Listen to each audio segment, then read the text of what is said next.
Hello guys, అందరు ఎలా ఉన్నారు? ఈరోజు ఇండియా టూర్లో భాగంగా ద వరల్డ్ రిచెస్ట్ టెంపుల్ అయిన కేరళలోని అనంత పద్మనాభ స్వామి టెంపుల్కి అయితే వచ్చాం. ఇక్కడికి ఎలా రావాలి, ఎక్కడ స్టే చేయాలి, ఫుడ్, ట్రావెల్ మొత్తం డీటెయిల్స్ అయితే చెప్తాను. అలాగే 6 ఛాంబర్స్ ఉన్నాయి కదా, 6 గదులు, వాటి రహస్యాలు కూడా చెప్తాను. Okay, let's start our video. కేరళలోని అనంత పద్మనాభ స్వామి ఆలయానికి ఎలా రావాలో అడ్రస్ చెప్తాను, నోట్ చేసుకోండి. మన తెలుగు రాష్ట్రాల నుండి, ముఖ్యంగా తిరుపతి నుండి డైలీ ట్రైన్స్ అయితే అవైలబుల్గా ఉంటాయి. ఇది నోట్ చేసుకోండి. మనం తిరుపతి నుండి త్రివేంద్రంకి అయితే టికెట్ తీసుకోండి. త్రివేంద్రం అంటే ఒకప్పటి తిరువనంతపురం, ఇప్పుడు త్రివేంద్రంగా పిలువబడుతుంది. ఈ రైల్వే స్టేషన్లో మొత్తం కూడా మనకు 16 ప్లాట్ఫామ్స్ అయితే కనబడుతూ ఉంటాయి. ఇక్కడ నుండి మనం ఎంట్రన్స్లోకి వెళ్ళామంటే ఎంట్రన్స్లోనే మనకు షేర్ ఆటోలు అయితే కనబడుతూ ఉంటాయి. మీరు షేర్ ఆటోలైనా ఎక్కొచ్చు, లేదంటే నడిచైనా వెళ్ళొచ్చు. ఎందుకంటే దాదాపుగా 1.5 కిలోమీటర్ దూరంలో గుడి అయితే ఉంటుంది. సో మీరు ఆటో ఎక్కాలంటే 300 లేదా 400 అయితే ఛార్జ్ చేస్తారు. ఒకసారి మీరే ఆలోచించండి. అనవసరంగా డబ్బులు ఖర్చు పెట్టడం అనవసరం నాకు తెలిసి. సో అందుకని నేనేం చేస్తున్నా అంటే, నడుచుకుంటూ రైల్వే స్టేషన్ బయటికి రాగానే ఇదిగో ఎంట్రన్స్ కనబడుతుంది కదా, ఇక్కడ నుండి ఇక్కడే మనకు షేర్ ఆటోలు అయితే కనబడుతూ ఉంటాయి. ఇవేవి ఎక్కొద్దు, రైట్ సైడ్ మనం వెళ్ళాలి. ఇప్పుడు నేను వెళ్తా చూడండి, అటువైపుగా వెళ్ళాలి మనం. సో షేర్ ఆటోలు అయితే బుక్ చేసుకోవద్దు.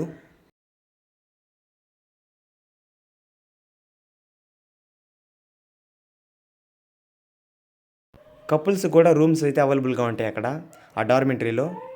ఇది ఇక్కడ కనబడుతున్నాయి కదా బ్లాక్ కలర్లో, ఇవే షేర్ ఆటోలు. ఇక్కడ నుండి టెంపుల్ దగ్గరికి కేవలం 1.5 కిలోమీటర్ దూరం ఉంటుంది. అయితే వీళ్ళు ఎంత ఛార్జ్ చేస్తారంటే 300 లేదా 400 ఛార్జ్ చేస్తారు. రైల్వే స్టేషన్కి కొంచెం పక్కనే వినాయక స్వామి టెంపుల్ అయితే ఉంటుంది. ఆ టెంపుల్కి రైట్ సైడ్ని అయితే మనం నడుచుకుంటూ వెళ్ళాలి. ఇక్కడ నుండి రైల్వే స్టేషన్కి ఆపోజిట్గా ఒక ట్రాక్ అయితే వస్తుంది. మీకు రైల్వే స్టేషన్ బ్రిడ్జ్ పైన ఆపోజిట్గా గుడి డార్మెంటరీ అయితే ఉంటుంది. నేను వెళ్తున్నా చూడండి, నడుచుకుంటూ 400 లేదా 500 అయితే ఛార్జ్ చేస్తారు. రైట్గా నడుచుకుంటూ వెళ్ళామంటే మనకు సో ఎదురుగా కనబడుతుంది కదా, అదిగో పెద్ద బిల్డింగు, అదే డార్మెంటరీ. సో పర్ పర్సన్కి 500 అయితే ఛార్జ్ చేస్తారు పర్ డేకి. సో మీరు అక్కడ స్టే చేయండి, లేదంటే ఇక్కడ చుట్టుపక్కల రూమ్స్ అయితే అవైలబుల్గా ఉంటాయి. సో అవన్నా తీసుకోండి, లేదా ఎక్కడన్నా స్టే చేయండి. వినాయక స్వామి టెంపుల్ అయితే కనబడుతుంది, ఇది చూడండి. చూడ్డానికి అయితే చాలా బాగుంటుంది. మన తెలుగు రాష్ట్రాలకి కేరళ రాష్ట్రానికి తేడా ఏంటంటే, మనం గుడిని ఎలా నిర్మిస్తారు, రాతితో నిర్మిస్తారు, ఇటుకరాలతో ఇట్లా నిర్మిస్తారు. కానీ ఇక్కడ పెంకులతో అయితే నిర్మిస్తారు. చూడండి ఎలా ఉందో, చుట్టూ బంగారు పూత పోసి చాలా అద్భుతంగా ఉంటుంది గుడి. లోపలికి కెమెరా అలో లేదు, అందుకని నేను వీడియో అయితే తీయలేకపోయాను. సో ఇప్పుడు గుడికి రైట్ సైడ్న మనం స్ట్రైట్గా నడుచుకుంటూ వెళ్ళామంటే గుడికి, అంటే అనంత పద్మనాభ స్వామి గుడికి ఆపోజిట్లో అయితే వస్తాం మనం. సో అలా రాకుండా స్ట్రైట్గా, అంటే వినాయక స్వామి గుడికి లెఫ్ట్ సైడ్ వెళ్ళామంటే డైరెక్ట్ ఎంట్రన్స్లోకి అయితే వెళ్తాం. బాగా గుర్తుపెట్టుకోండి. వినాయక స్వామి రైట్ సైడ్ పోతే గుడి వెనక్కి అయితే వెళ్తాం, లెఫ్ట్ సైడ్ వెళ్తే స్ట్రైట్ గుడికి అయితే వచ్చేస్తాం. ఇది కనబడుతుంది కదా, ఇప్పుడు మనం ఎంట్రన్స్లో అయితే ఉన్నాం. ఇప్పుడు మనం అనంత పద్మనాభ స్వామి గుడి యొక్క పూర్తి వివరాలు అయితే తెలుసుకుందాం. కేరళలోని తిరువనంతపురంలో ఉన్న అనంత పద్మనాభ స్వామి దేవాలయం ప్రపంచంలోనే అత్యంత ధనిక ఆలయాల్లో ఒకటి ఇది. ఈ ఆలయం నేలమాలిగల్లో 6 రహస్య గదులైతే ఉన్నాయి. వీటిలో రాసుల కొద్దీ బంగారం, వజ్ర వైడూర్యాలు, స్వర్ణ విగ్రహాలు కనుగొన్నారు. కానీ ఈ ఆలయం యొక్క రహస్యాలు అయితే చాలా ఉన్నాయి. సో అవైతే ఈ వీడియోలో అయితే తెలుసుకుందాం మనం. అనంత పద్మనాభ స్వామి దేవాలయం గత కొన్నేళ్ల నుంచి ప్రజల్లో బాగా వినిపిస్తున్న పేరు ఇది. శ్రీ మహావిష్ణువు 108 దివ్య ప్రదేశాల్లో ఒకటైన ఈ గుడిలో పాల సముద్రంలోని శేషపాన్పుపై పవలిస్తున్న శ్రీ మహావిష్ణు రూపాన్ని ఈ గుడిలో మనం వీక్షించవచ్చు. పద్మనాభాన్ని నాభి యందు కలిగి ఉన్నాడు కాబట్టే ఆయన్ని పద్మనాభుడు అనిగా ఈ గుడిలో అయితే పిలుస్తూ ఉంటారు. ఈ గుడికి పక్కనే కోనేరు అయితే ఉంటుంది. చూడండి ఎలా ఉందో. ఇక్కడున్న రూల్స్ అండ్ రెగ్యులేషన్స్ ఎలా ఉంటాయంటే, ఆర్మీనే ఉంటుంది ఇక్కడ.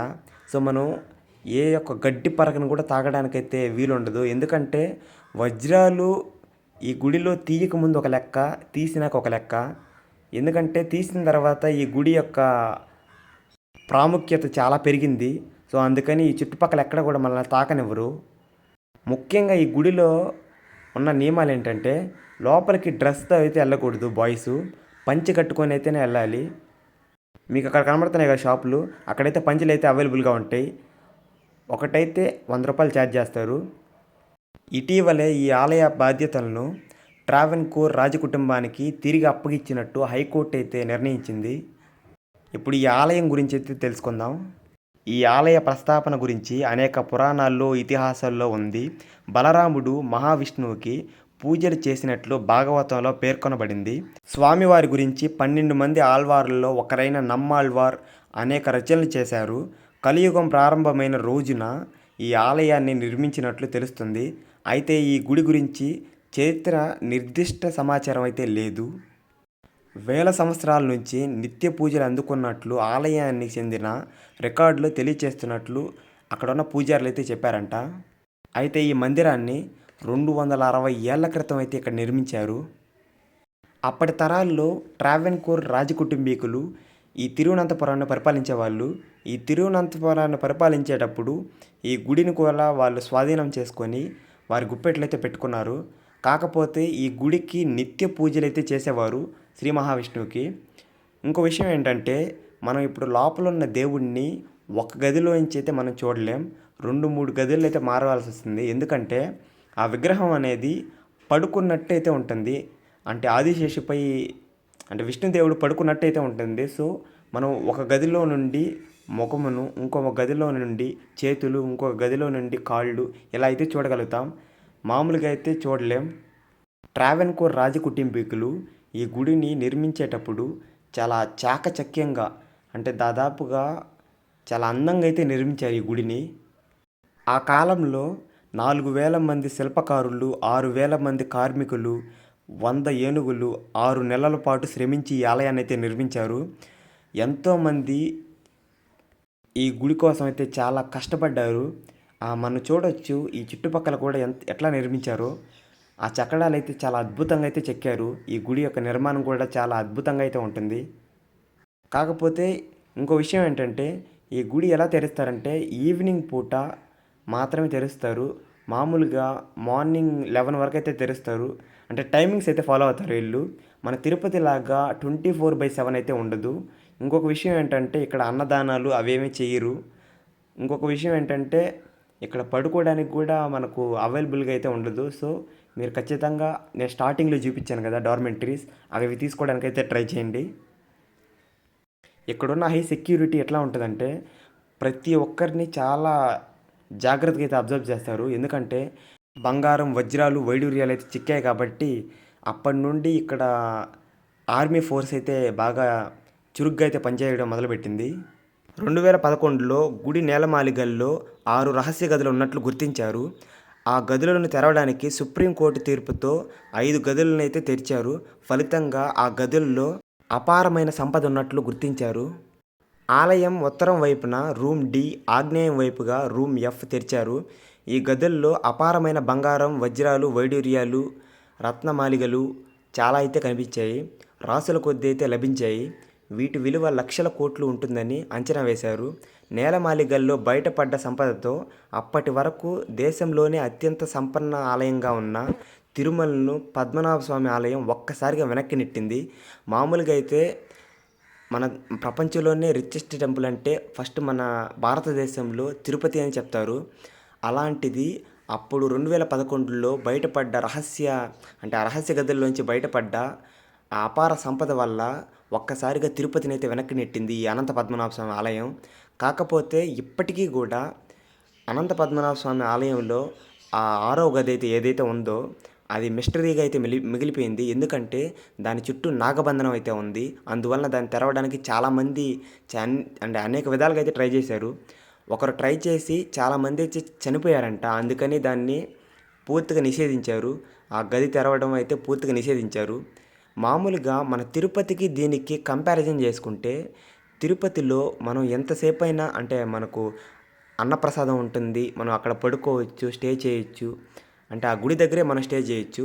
కానీ ఈ చుట్టుపక్కలంతా కూడా చెన్నై కాన, కేరళ కాన ఇవన్నీ కూడా ఎలా ఉంటాయంటే మనం గుడి దగ్గర అయితే స్టే చేయడానికి కుదరదు. ఇంకొకటి అక్కడ అన్నదానాలు అవి అయితే పెట్టరు. ప్రసాదాలు అయితే పెడతారు కానీ అన్నదానాలు అవి అయితే పెట్టరు.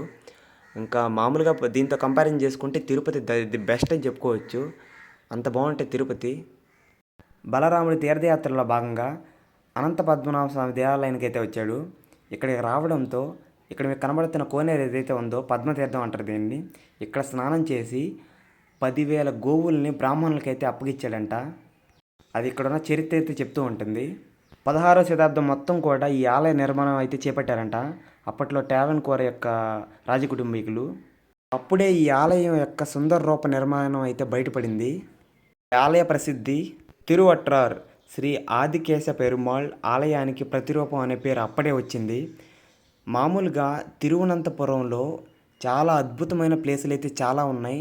ఒక్క టెంపులే కాకుండా ఆగిమలై శివన్ టెంపుల్ అయితే ఉంది. అదే స్టాచ్యూ ఉంటుంది కదా, మామూలుగా రీల్స్లో అయితే మనం చూస్తూ ఉంటాం. ఇక్కడ చాలా టెంపుల్స్ అయితే ఉంటాయి. అది కాకుండా విజిటింగ్ ప్లేస్లు అయితే చాలానే ఉంటాయి. ఇక్కడికి వచ్చే ప్రతి ఒక్కరు కూడా మామూలుగా శారీలతో అయితే వస్తారు అమ్మాయిలు. అబ్బాయిలు అయితే పంచె కట్టుకొని అయితే వస్తారు. ఇక్కడ పంచె అనేది చాలా పవిత్రమైన దానిలా ఫీల్ అవుతూ ఉంటారు ఇక్కడ అందరూ కూడా. ఈ ఆలయం కారణంగా కేరళలోని రాజధానికి తిరువనంతపురం అనే పేరు అయితే వచ్చింది. ఇక్కడ మీరు కోనేరుని అయితే చూడొచ్చు. ఈ చుట్టుపక్కలంతా కూడా చాలా చల్లటి వాతావరణం అయితే ఉంటుంది. కేరళ అంతా కూడా మామూలుగా మనలాగా ఎండలు అయితే బాగా ఉండవు. చాలా చల్లటి ప్రదేశం అయితే ఉంటుంది. అందుకే ఇక్కడ అమ్మాయిలు కూడా చూడడానికి చాలా చక్కగా అయితే ఉంటారు. బాగా కనిపిస్తూ ఉంటారు. శారీల్లో అడ్డబొట్టు పెట్టుకుని చూడడానికి చాలా అద్భుతంగా అయితే ఉంటారు అమ్మాయిలు కూడా ఇక్కడ. ఇక్కడ అమ్మాయిల నిష్పత్తి కూడా చాలా ఎక్కువ కేరళలో. కేరళలోని అందాలు చూడాలంటే దాదాపుగా మనకు చాలా సమయం అయితే పడుతుంది. ఇప్పుడు ఈ కేరళ మొత్తం ట్రావెల్ చేయాలంటే దాదాపుగా నాకు ఒక 2-3 మంత్స్ అయితే పట్టొచ్చు మేబీ. సో నేను ఈ చుట్టుపక్కల ఉన్న ప్రదేశాలన్నీ తిరిగి మొత్తం సమాచారాన్ని అయితే మీకు ఇది అందజేస్తాను నేను. ఇది ఇక్కడ చూడండి ఎట్లా ఉందో, ఆ శారీ, ఆ పంచెకట్టు చూడడానికి చాలా అద్భుతంగా ఉంటుంది ప్లేస్ మొత్తం కూడా.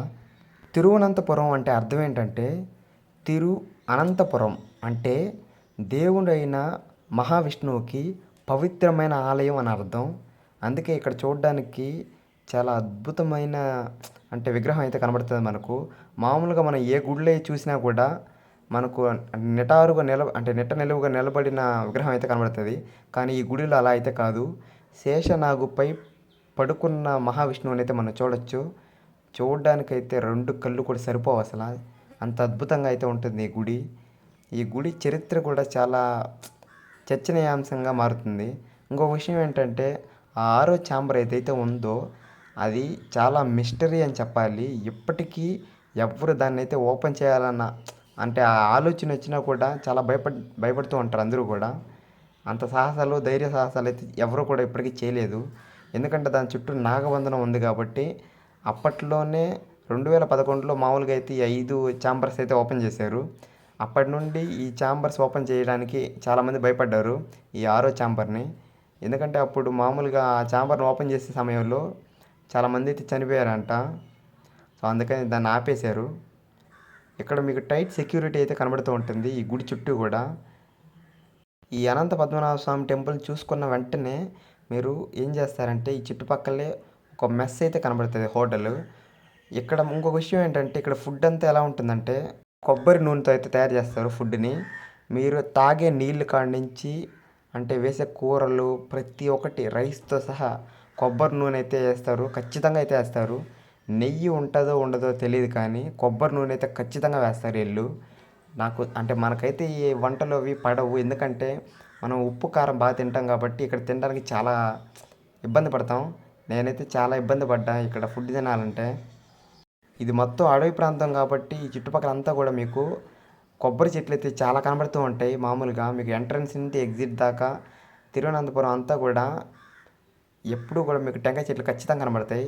చూడడానికైతే చాలా అందంగా అనిపిస్తాయి. ఈ ప్లేస్ అంతా కూడా చాలా కూల్గా ఉంటుంది క్లైమేట్ మొత్తం. చూడండి అసలు ఎండనే తెలియట్లేదు ఇక్కడ, అంత బాగుంటుంది ఇక్కడ.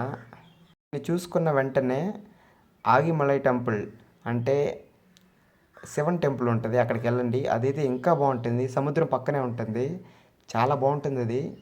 మీరు మ్యాక్సిమం రీల్స్లో అయితే చూసుంటారు ఆ టెంపుల్ని. ఇక్కడ ఈ తిరువనంతపురంలోనే చాలా ప్లేసెస్ అయితే ఉంటాయి. సో అవన్నీ విజిట్ చేయండి, చూడడానికైతే చాలా బాగుంటాయి అవి. అవన్నీ మీకు మరో వీడియోలో అయితే చూపిస్తాను. ఈ తిరువనంతపురంలో ఇప్పుడు మనం స్టార్టింగ్లో అయితే ఉన్నాం. అంటే రైల్వే స్టేషన్ పక్కనే తిరువనంతపురంలో అనంత పద్మనాభ స్వామి దేవాలయం ఉంది కాబట్టి ఫస్ట్ ఇక్కడికైతే వచ్చాం. సో దీన్ని చూసుకున్న తర్వాత మనం ఈ చుట్టుపక్కల ఉన్న ప్లేస్లన్నీ విజిట్ చేయాలి. ఫైనల్గా ఒకసారి టెంపుల్ చూసేసి మనమైతే తిరిగి వెళ్ళిపోదాం. ఎందుకంటే ఇంకా తిరగాల్సిన ప్లేసులు చాలా అయితే ఉన్నాయి. సో ఈ టెంపుల్ చూసుకొని తర్వాత మనం బయటకైతే వెళ్ళిపోదాం. ప్రీవియస్ వీడియోలో చెన్నై టూర్ అయితే కంప్లీట్ చేస్తున్నా, మొత్తం హైలైట్ ప్లేస్లన్నీ చూపించున్నా. మీరు వీలైతే ఒకసారి అయితే వాచ్ చేయండి. ఆ వీడియోస్ చాలా బాగుంటాయి చూడడానికి. మరో వీడియోతో అయితే కలుద్దాం. Okay bye.